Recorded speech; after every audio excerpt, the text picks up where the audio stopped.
Halo, Assalamualaikum. Perkenalkan, nama saya Tari Fadilah dengan NIM 220590504025.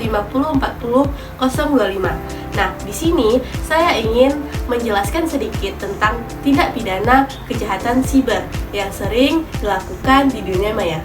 Saya mengambil judul tentang pencemaran nama baik. Nah, di sini pasti teman-teman sudah pasti mengetahui apa itu pencemaran nama baik.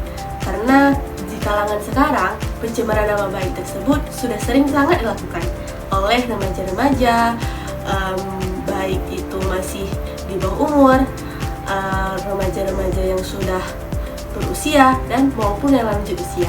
Nah, tentang pencemaran nama baik ini ada undang-undangnya loh teman-teman, yaitu Undang-Undang ITE.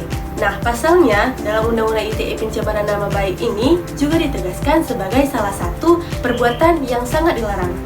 Hukum pencemaran nama baik ini dapat diterangkan pula dalam pasal 27 ayat 3 Undang-Undang ITE yang menyatakan bahwa setiap orang dilarang dengan sengaja dan tanpa hak mendistribusikan dan atau mentransmisikan dan atau membuat dapat diaksesnya informasi elektronik dan atau dokumen elektronik yang memiliki muatan penghinaan dan atau pencemaran nama baik.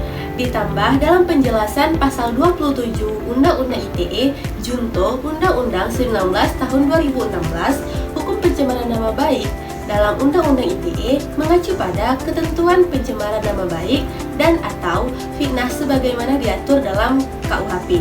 Nah, jika kita melanggar tentang pencemaran nama baik ini teman-teman, pelaku dapat dikenakan sanksi pidana yaitu dalam pasal 45 ayat 3 Undang-Undang ITE Junto Undang-Undang Nomor 19 Tahun 2016, yakni berupa tindak pidana penjara paling lama 4 tahun dan atau denda pencemaran nama baik paling banyak 750 juta. Tapi kasus pencemaran nama baik ini tidak selalu bisa diselesaikan di pengadilan teman-teman. Bisa juga diselesaikan melalui restoratif justice, yaitu penyelesaian di luar pengadilan. Nah, di sini pencemaran nama baik yang bisa diselesaikan melalui restoratif justice itu yaitu kasus-kasus yang ringan teman-teman. Seperti misalnya pelaku dapat meminta maaf kepada korban untuk melakukan upaya pemulihan nama baik kepada korban dan tanpa harus melalui proses yang formal seperti di pengadilan dan tanpa harus mengeluarkan biaya yang banyak.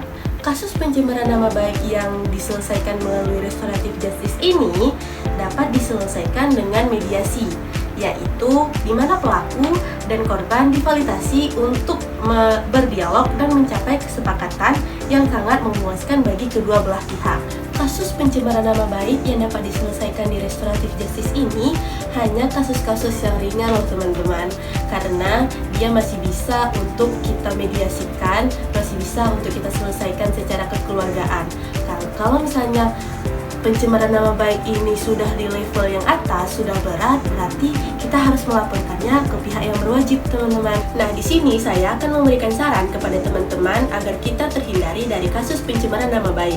Yang pertama, apabila kita sudah bermedia sosial, berada di dunia maya, sebaiknya dengan hati-hati kita harus beretika, harus memiliki attitude yang bagus supaya tidak menjadi bumerang pada kita suatu saat nanti. Nah, kalau misalnya kita ingin mengomentari kehidupan seseorang, jangan langsung mengejat seseorang dengan perkataan-perkataan yang kasar teman-teman, karena apabila perbuatan tersebut kita lakukan bisa jadi si korban bisa melaporkan kita seperti yang sudah saya jelaskan seperti sebelumnya. Nah, kita juga jangan sembarangan menyebar berita-berita yang tidak pasti, misalnya berita-berita hoax yang mungkin belum bisa kita percaya bahwa itu betulan akurat atau tidaknya teman-teman. Jadi jangan membuat keributan di dunia maya yang bisa mengundang orang supaya orang bisa berkomentaran negatif ke kehidupan seseorang. Nah, tadi saya sudah menjelaskan sedikit dari banyaknya informasi tentang kasus pencemaran nama baik. Saya harap teman-teman tidak menjadi salah satu pelaku maupun korban yang sudah saya jelaskan barusan. Nah, sekian dari saya. Apabila ada kesalahan maupun salah-salah kata, saya mohon maaf. Wabillahi taufiq wal hidayah. Wassalamualaikum warahmatullahi wabarakatuh.